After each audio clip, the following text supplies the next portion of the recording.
जो पत्नी थी उनका नाम था धुंधुली, पति का नाम आत्मदेव और पत्नी का नाम धुंधुली था। सुंदरी थी, कुलीन थी, पर लड़ाकू स्वभाव था, अपनी बात पे अड़ जाना। अब वो बड़े ज्ञानी थे, वेदज्ञ, वेद के ज्ञाता, इसलिए वो शांत रहते थे, लड़ाई घर में नहीं होती। वो लड़ने वाली ही बात करती थी, पर वो शांत रहते थे। जब घर में नहीं होती तो पड़ोसी से जाके भिड़ना, जरा जरा से कारण में। क्रूर स्वभाव, बकवादी स्वभाव, गृह कार्य में निपुण लेकिन कंजूस और झगड़ालू, प्रारब्ध है। भोग विलास की कमी नहीं थी, खूब संपत्ति थी, घर बढ़िया सुंदर, परंतु सुख नहीं था। क्योंकि जब आत्मदेव घर में आते तो बस उपद्रव, लड़ाई झगड़ा, सब बड़ा नरक समझो। जिसकी घर में अशांति हो, झगड़ा होता, बड़ा नरक है। चैन से नमक रोटी खाए, प्यार से जीवे तो गृहस्थी धन्य। और खूब बढ़िया सब व्यवस्थाएं हैं, पर कलह, अशांति, मन नहीं मिल रहा एक दूसरे, ये बहुत धीरे धीरे अवस्था डल गई। कोई संतान ही नहीं हुई। बड़े बड़े पुण्य कर्म किए, खूब दान पुण्य किया, लेकिन संतान नहीं हुई। अब वो ब्राह्मण बड़े चिंतातुर हुए आत्मदेव की, जिसके संतान न हो तो फिर उसको पिंडदान कौन करेगा। गृहस्थी में विचार होता, कुल परंपरागत चलाने वाला तो कोई होना चाहिए। अब वो बड़े चिंतातुर हुए, हर उपाय करके हार गए थे। तो एक दिन उनके मन में आया कि एकांत जंगल में चलते हैं और अपने प्राणों को त्याग देते हैं। क्योंकि घर में जाओ तो कलह है, ना कोई संतान है। अब क्या, सब कुछ करके देख लिया, बुढ़ापा आ रहा है, पुत्र तो हुआ नहीं, तो कम से कम पुत्र होता तो कुल परंपरा चलाने, अब क्या। वो ऐसी भावना में थे कि जीवन व्यर्थ है, जंगल को चल दिए। उधर एक सरोवर में प्यास बुझाने के लिए एक महान संत आ रहे थे। जब कोई धर्मात्मा पुरुष दुखी होता है तो भगवान अव्यक्त रूप से संतों से मिला देते हैं। वो सन्यासी महात्मा थे। ब्राह्मण देखा कि वो जब जल पी चुके तो जाके साष्टांग दंडवत किया, शास्त्रों का ज्ञान था, हाथ जोड़कर खड़े हो गए। ये लंबी लंबी सांसें खींच रहे हो, उदास खड़े हो, दुखी दिखाई दे रहे हो। देखने से तो लगता है कि तुम ब्राह्मण हो, क्योंकि तेजस्वी हो। क्या चिंता है तुम्हारी जो तुम जल्दी जल्दी श्वासें खींच रहे हो लंबी और दुख प्रकट कर रहे हो। ब्राह्मण ने कहा, महाराज आखिरी उपाय आप हैं। वैसे तो मैं बताऊं, अपने जीवन से निराश हो चुका हूं, आपको देखा तो आशा बन गई। पूर्व जन्म का कौन सा प्रारब्ध मुझे पता नहीं, पर संतान योग नहीं, बहुत दुखी हो गया हूं। सही बताऊं, मैं आम प्राण त्यागने आया हूं जंगल में। मेरा मन मुझे धिक्कारता है कि तुम्हारा सब कुछ बेकार जब संतान नहीं। और यहां तक कि मैं जिस गाय को पालता हूं वो भी बछड़ा नहीं देती। यहां तक कि जो पेड़ लगाता हूं उसमें भी फूल फल नहीं आते। कितना मैं दुर्भागी हूं, बड़ा भागा हूं। अब मैं अपने प्राण त्यागने आया हूं। और फूट फूट कर रोने लगे। संत का हृदय बड़ा करुणा में होता है। संत चाहे तो नवीन प्रारब्ध तत्काल रच सकते हैं, क्योंकि भगवान के भजन में अपार सामर्थ्य है। उन्होंने अपनी दिव्य दृष्टि से देखा, कहा, आत्मदेव ब्राह्मण, पुत्र का मोह तो छोड़ दो, आप विवेक का आश्रय लो, भजन करो। मैं तुम्हारी रेखा को देख रहा हूं, एक जन्म नहीं 7 जन्म तक कोई संतान है ही नहीं। देखो, संतान के पीछे मत पड़ो। राजा सगर, महाराज अंग, बड़े बड़े संतान में बहुत दुख भोगे हैं। अब तुम भजन करो, जंगल में निकल आए, भजन करो, संतान की आशा छोड़ो। ब्राह्मण ने कहा कि मुझे उपदेश नहीं, ये उपदेश नहीं, सब पढ़ाऊं। मुझे पुत्र चाहिए, पुत्र देव, नहीं मैं आपके सामने अभी प्राण त्यागता हूं, मुझे पुत्र चाहिए। ब्राह्मण का ऐसा आग्रह देख करके सन्यासी जी ने कहा कि देखो, विधाता के लेख को कोई मिटा नहीं सकता, चित्रकेतु का चरित्र पढ़ के देख लेना। दैव जिसके उद्योग को कुचल देता है वो सफल नहीं होता। तुम्हें पुत्र सुख नहीं है। उन्होंने कहा फिर हम कह रहे हैं बस अब पुत्र का आशीर्वाद दे ही दो, नहीं तो प्राण त्याग देंगे आपके सामने। सन्यासी जी ने देखा है तुम मानने ही वाले नहीं, तो उन्होंने योग बल से एक फल प्रकट किया, तपोबल से, और कहा लो योग तो नहीं तुम्हारे पुत्र का, पर मैं ये फल देता हूं, अपनी पत्नी को खिला देना, इससे बड़ा ज्ञानी महात्मा पुत्र पैदा होगा। तुम्हारी स्त्री 1 साल तक सत्य, शौच, दया, दान, ब्रह्मचर्य का पालन करे, एक टाइम अन्न खाए, तो और ये फल पाने के बाद 1 वर्ष के बाद ऐसा महापुरुष प्रकट होगा जो तुम्हारा कल्याण भी कर देगा, तुम्हारे पितरों का भी उद्धार कर देगा। वो योगी राज सन्यासी फल दिए। अब तो आत्मदेव बड़े प्रसन्न हुए क्योंकि कामना पूर्ण हो गई। फल लेकर आए धुंधुली, उनकी पत्नी थी जो लड़ाकू स्वभाव की, बड़ा क्रूर स्वभाव, दुष्ट स्वभाव, वैसे ही क्रूर स्वभाव था। आके कहा हो भाग्य, एक सन्यासी मिले, वो फल दिए, और उन्होंने नियम बताया है कि 1 साल तक सत्य बोलोगी, पवित्र रहोगी, दूसरों को दान करोगी, एक समय तुम अन्न खाओगी, और बहुत शुद्ध स्वभाव वाला महात्मा बालक पैदा होगा, ये फल खा लो। तो उन्होंने कहा कि फल तुरंत थोड़ी खाया जाता, नहा धो के बड़े पवित्रता से खाया जाता, लाओ और जाओ, आप निश्चिंत रहो।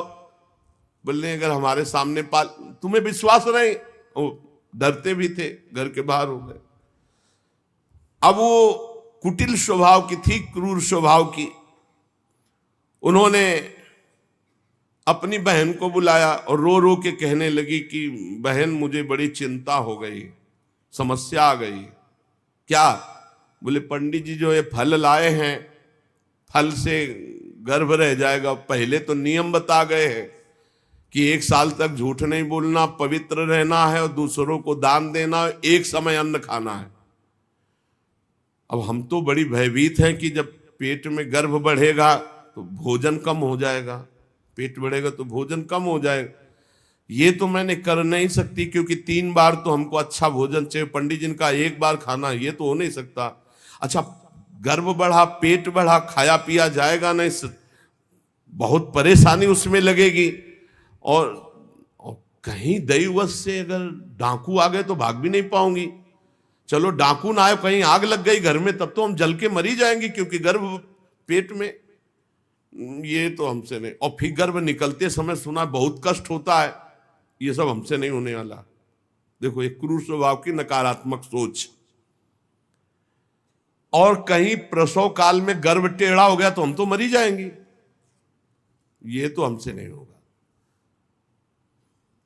और अगर गर्भ हमारा बड़ा होने लगा और घर में ननद आ गई तो सब माल मता समेटती रहेगी, हम तो कुछ लड़ ही नहीं पाएंगे क्योंकि लड़ने लायक नहीं रहेंगी। ये सब विचार करके उसका, ये सब हमसे नहीं होने वाला। तो उनकी बहन ने कहा सोच क्यों करती हो?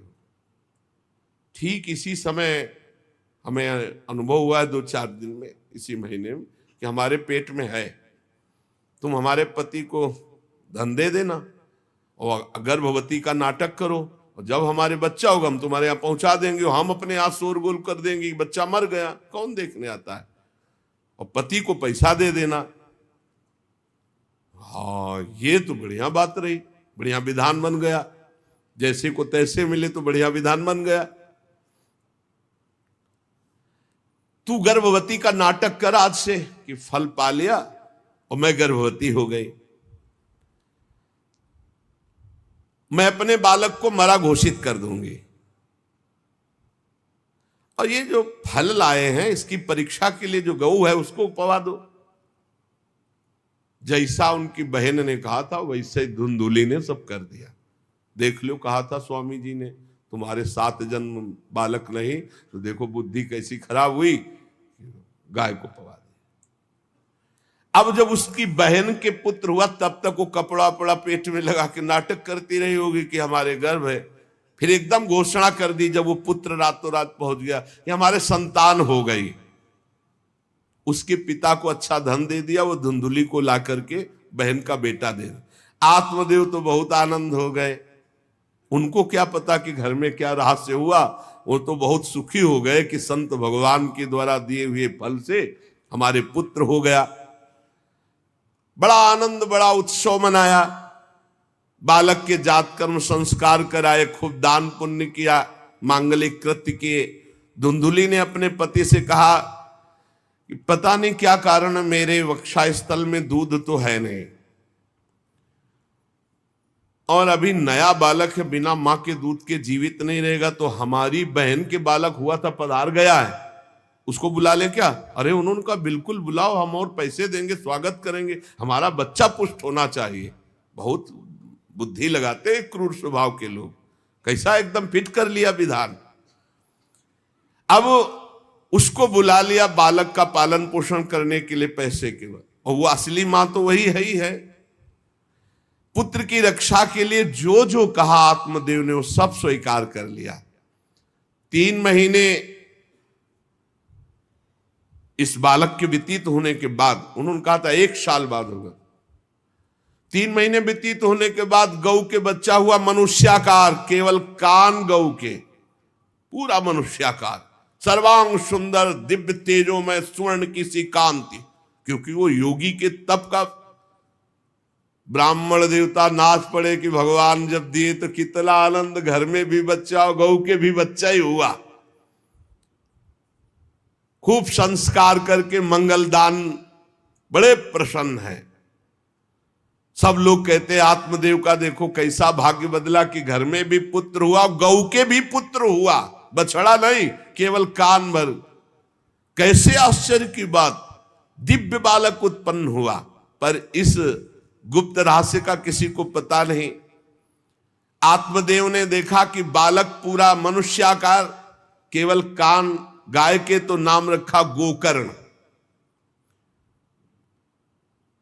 और धुंधुली ने किसी शास्त्रीय पद्धति से नहीं, अपनी पद्धति से, हमारा नाम धुंधुली तो हमारे लड़के का नाम होगा धुंधकारी, उसका नाम रखा धुंधकारी।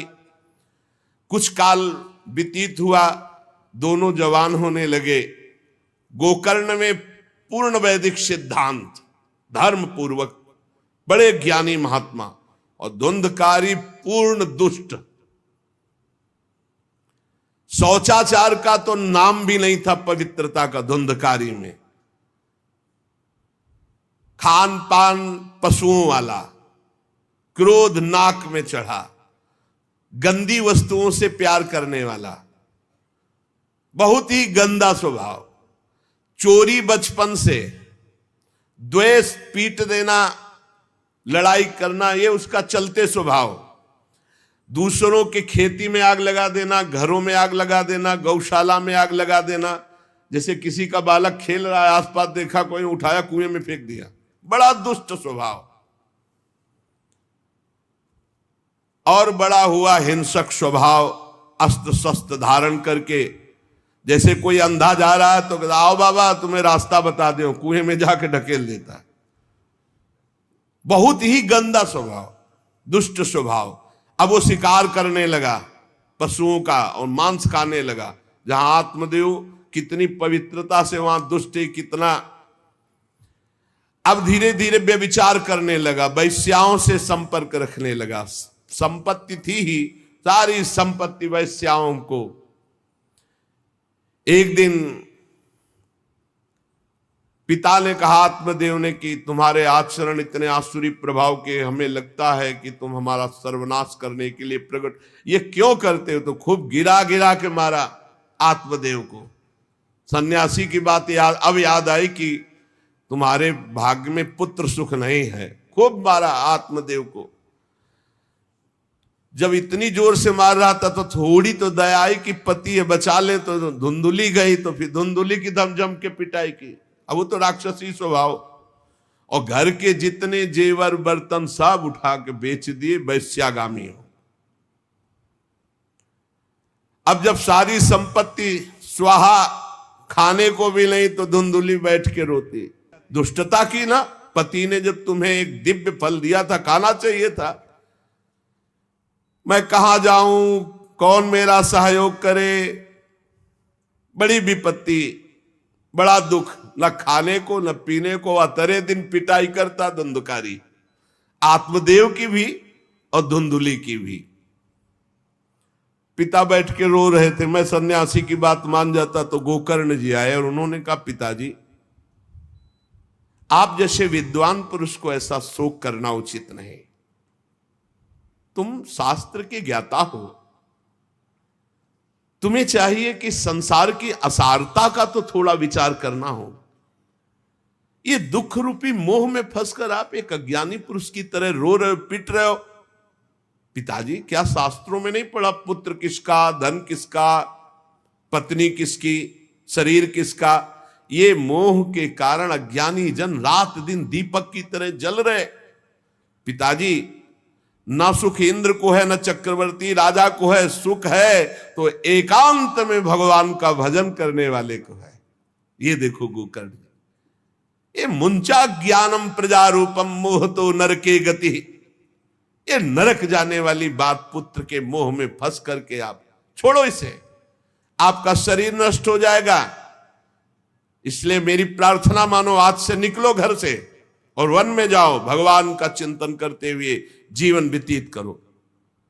गोकर्ण जी के वचन सुनकर आत्मदेव वन में जाने के लिए तैयार हो गए। उनका बेटा आज तक तो कभी वन में तपस्या भजन किया नहीं, बड़ा शरीर से राग है, क्या करूं, कैसे भगवत प्राप्ति करूं? संत समागम कभी व्यर्थ नहीं होता। देखो संत समागम का फल है गोकर्ण जी। हे पिताजी, शरीर से मैंपन छोड़ दीजिए और शरीर संबंधियों से मेरापन छोड़ दीजिए और भागवत धर्म का आश्रय लेकर संत समागम कीजिए। सदैव संतों की सेवा, भगवत सेवा, नाम जप, लीला कथा, श्रवण गायन, इसी से भगवत प्राप्ति हो जाएगी। बस उसी समय गोकर्ण को मन से प्रणाम करके कि भगवान गुरु रूप से इसी रूप में आकर मुझे उपदेश दे रहे, उसी समय आत्मदेव जी ने तो घर छोड़ दिया और वन की यात्रा की। 60 वर्ष की आयु हो चुकी थी, पर ज्ञान था शास्त्रों का। बड़ी निष्ठा से अपनी बुद्धि को समेटा संसार से और रात दिन भगवान के चिंतन में लगा दिया। भगवान के चिंतन और भागवत के 10वें स्कंद का रोज पाठ, पूरा जो भागवत का 10वां स्कंद श्री कृष्ण लीला चरित्र से भरा हुआ है, पूरा पाठ और निरंतर नाम जप, इसके प्रभाव से श्री कृष्ण चंद्र की प्राप्ति हुई गोकर्ण जी के उपदेश से आत्मदेव की। अब जब पिता वन को चले गए तो और छूट, वैसे मानता तो था ही नहीं पर और छूट हो गई। अब धुंधकारी ने उठाई लाठी डंडा, जो धुंधुली की डट के पिटाई की और कहा, बता धन कहां है? अब जितना धन था तो सब ले गया।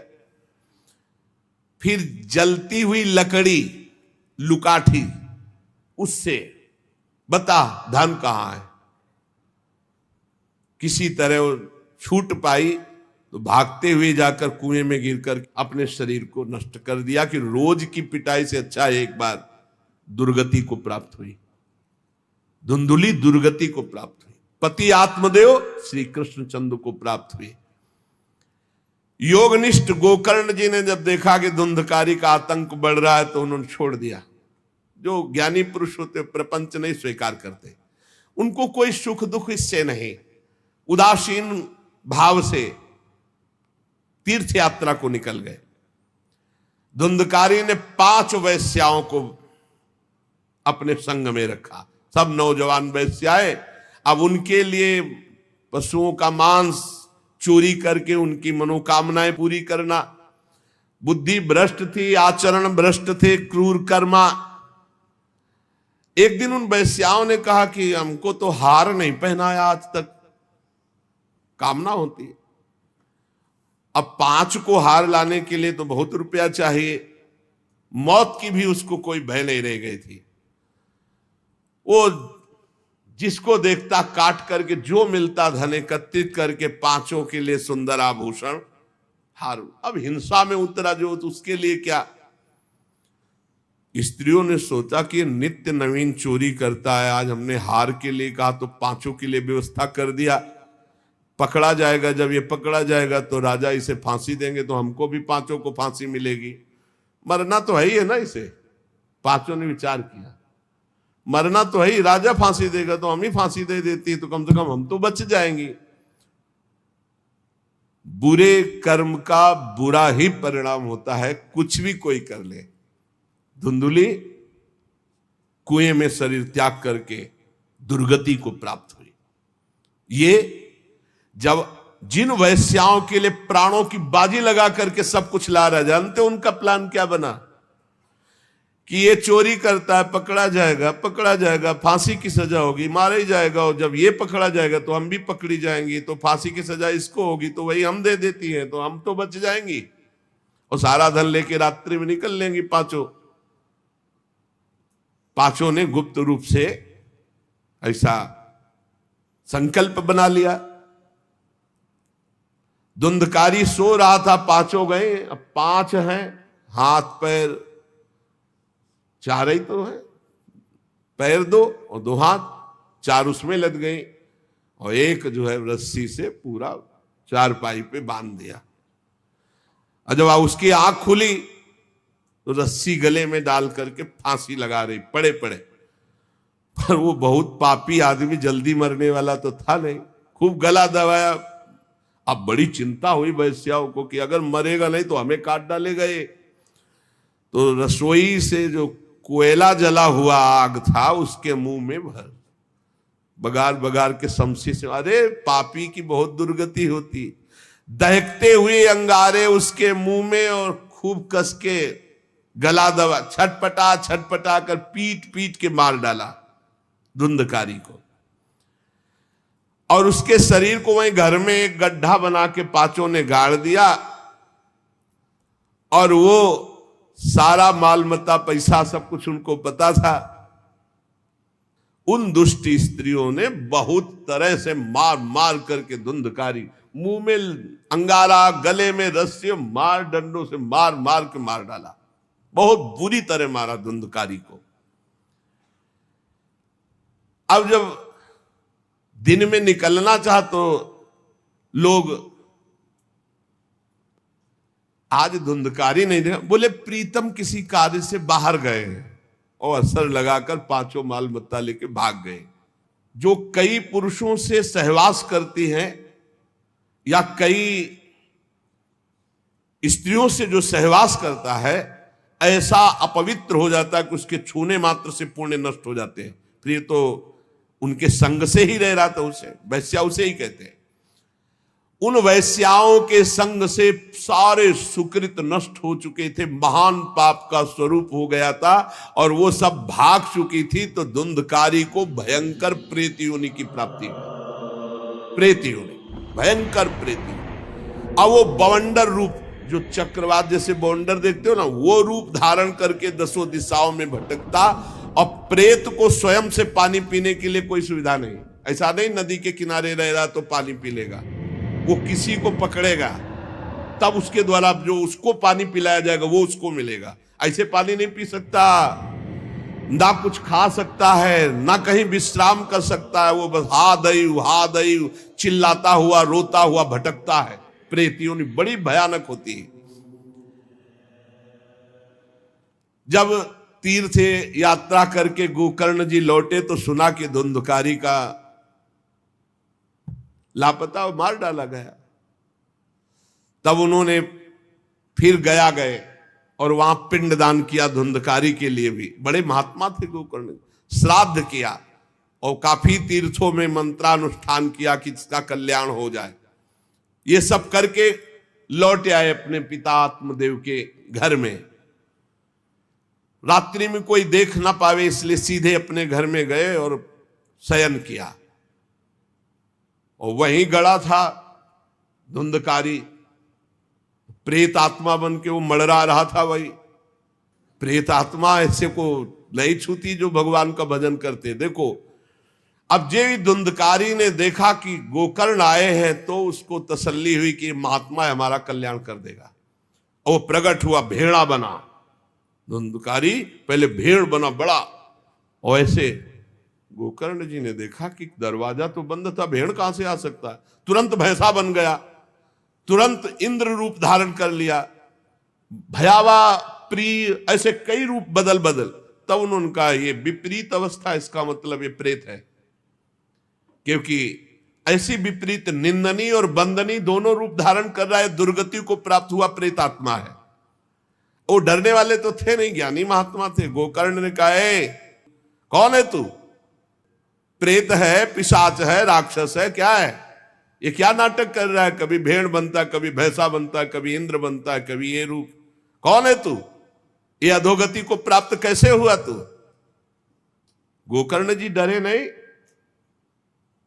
अगर सच्चा महात्मा न हो तब तो भयभीत हो जाए। गोकर्ण जी सच्चे महात्मा है। अब वो चिल्ला चिल्ला के केवल रो रहा, एक शब्द भी नहीं बोल पा रहा। तो गोकर्ण जी समझ गए अधिक पाप होने के कारण ये बोल नहीं सकता। तब अंजलि में जल लिया और कई मंत्रों का जाप किया और फिर उसके ऊपर फेंका। जे भी फेंका तब बोल पाया, भैया मैं आपका भाई धुंधकारी हूं, बचा लो, मेरी भारी दुर्गति हो गई। मैं तुम्हारा भाई हूं, मैं धुंधकारी हूं। अब मुझे बहुत कष्ट हो रहा, पश्चाताप हो रहा, मैंने सब कुछ नष्ट कर दिया, धर्म भ्रष्ट पापाचारी। अब मेरी बड़ी दुर्गति है। उन कुलटा वैश्याओं ने मुझे तड़पा तड़पा करके मारा है। मैं कुछ कर नहीं सकता इस समय। ऐसा थोड़ी कि प्रेत है जिसको चाहे पटक दे, ऐसा नहीं है, ऐसा विधान नहीं। पहले वैश्याओं को मारता जाके, मैं कुछ कर नहीं सकता।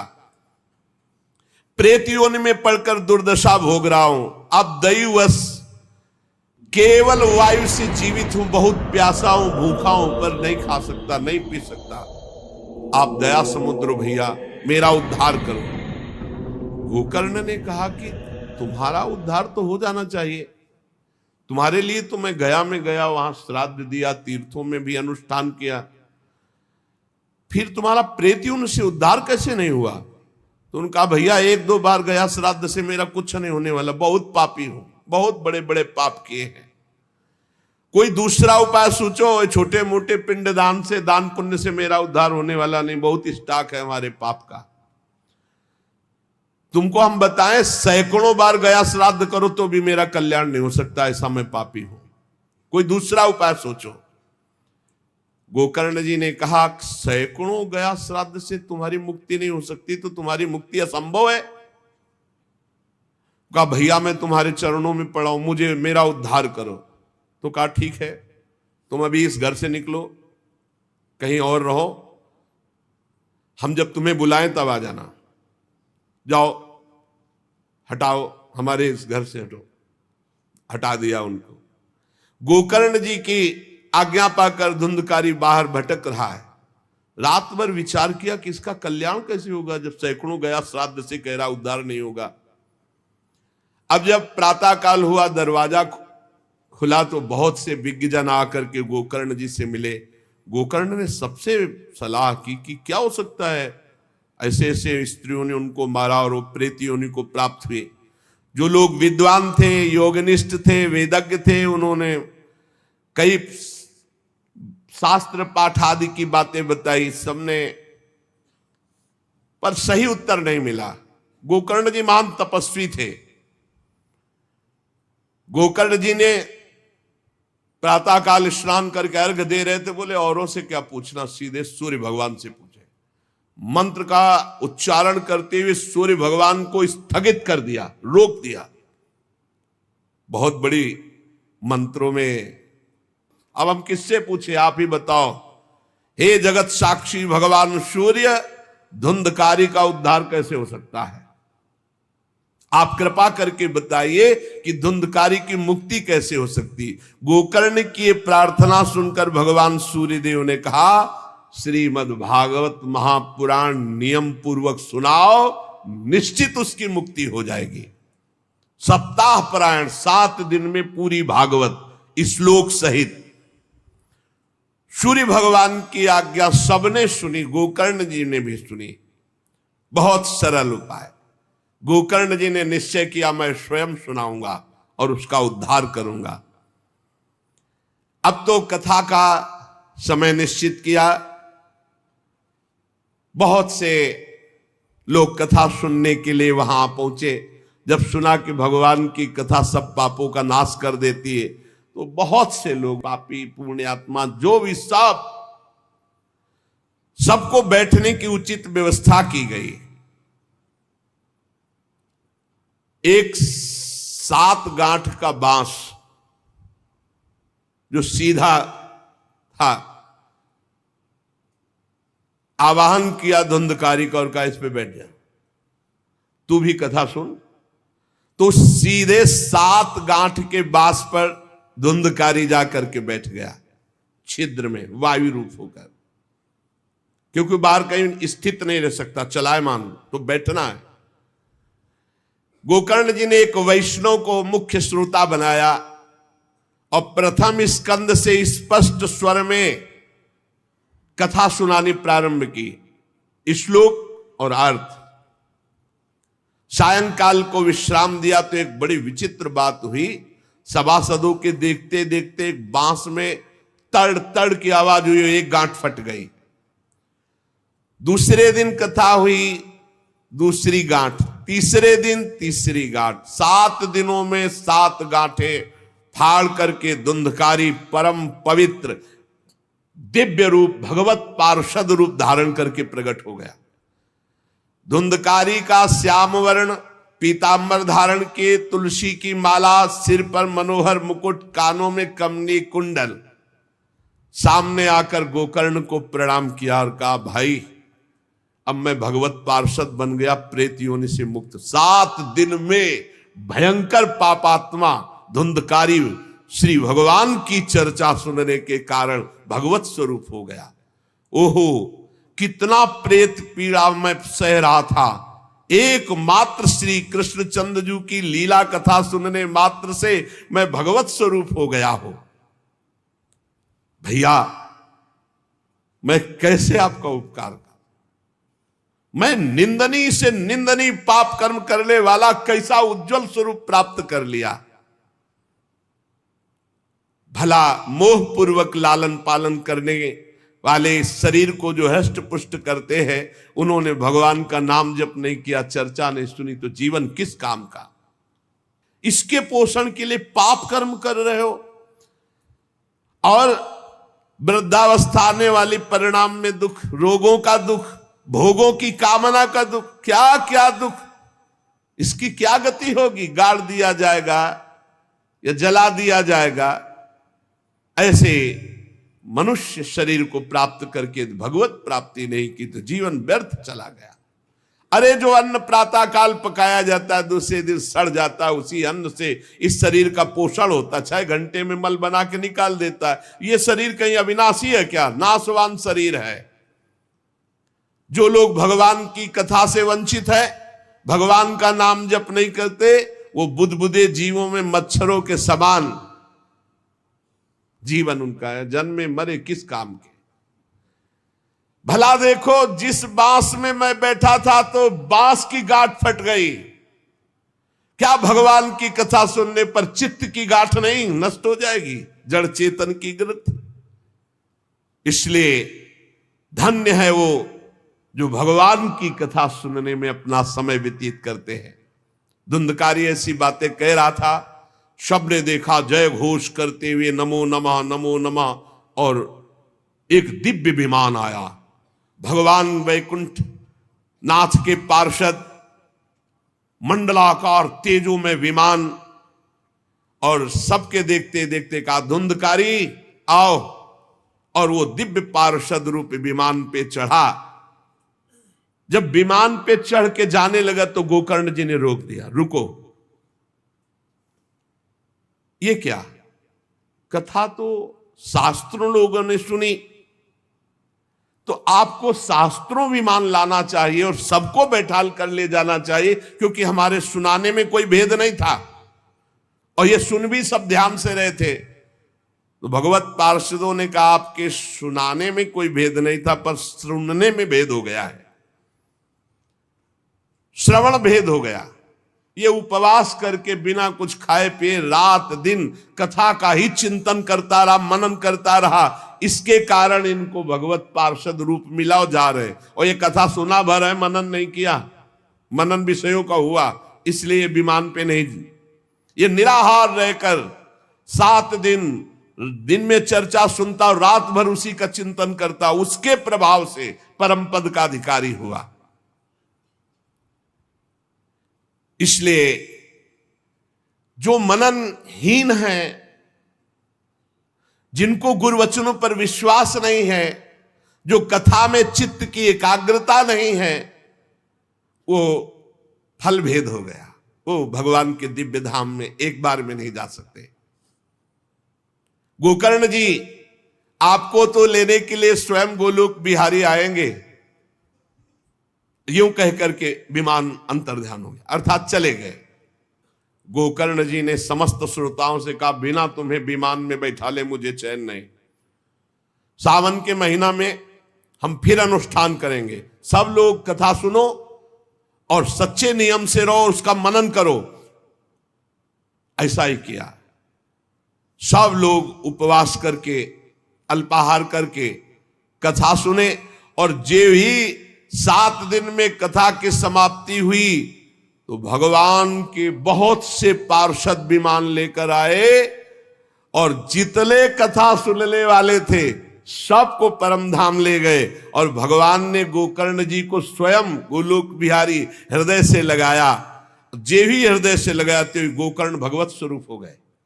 वही किरीट श्यामवर्ण पीतांबर धारण किए हुए, कुंडल आदि से विभूषित।